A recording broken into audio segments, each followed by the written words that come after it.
ሰላም እሺ ለመላው የኢትዮጵያ ሕዝብ ዛሬ ከትግራይ አንድ መልእክት አለ እና መልእክቱን እስኪ እናዳምጠው። ሰላም እንዴት ነው ወንድሜ? ከትግራይ ክልል አዲግዱም ከተማ ነኝ። የሆነ ነገር መናገር ፈልጌ ነበር። የትግራይ ወጣቶች በጣም ጨንቆናል። ባካችሁ ድምጽ ሁኑን። እውነት ሞራላችን ተነክቷል። ከሁለት ዓመት በፊት በነበረው የእርስ በርስ ጦርነት ወንድሞቻችንን ጓደኞቻችንን አጥተናል። እስካሁን እንባችን አልደረቀም። በዛ ላይ ትግራይ ውስጥ ስራ የለንም። ወጥተን እንዳንሰራ እንኳን ገንዘብ የለንም።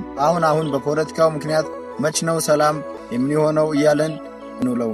ከ80 እስከ 90% የምንሆነው የትግራይ ወጣቶች ስራ የለንም። በድህነት ውስጥ ነን። ችግር የለውም። ድህነቱን ከፈጣሪ ጋር በርትተን እንወጣለን። ግን ጦርነቱ ድጋሚ እንዳይጀምር በጣም ፈርተን ነው ያለነው። እኛ ድሆች ነን። ምንም የምናውቀው ነገር የለም። ወንድሞቻችንን አጥተናል። እስካሁን እንባችን አልደረቀም። እባካችሁ የኢትዮጵያ ሕዝብ ድምጽ ሁኑን። ሞራላችን ተሰብሯል። እባካችሁ ወጣቶች ሆነን ከሙሉ አቅማችን ጋር ሆነን በጦርነቱ ምክንያት እንኳን መስራት ቀርቶ ከረሃባችን ጋር እያደርን ነው።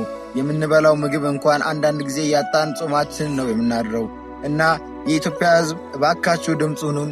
በጭንቀት ልናብድ ነው። ይህንን መልእክት ጽፍላችሁ እንባ እየተናነቀኝ ነው። ይህ መልእክት የሁላችንም የትግራይ ወጣቶች መልእክት ነው። ይህንን መልእክት ለሁሉም ኢትዮጵያዊ እንድታደርሱልን በፈጣሪ ስም እለምናችኋለሁ።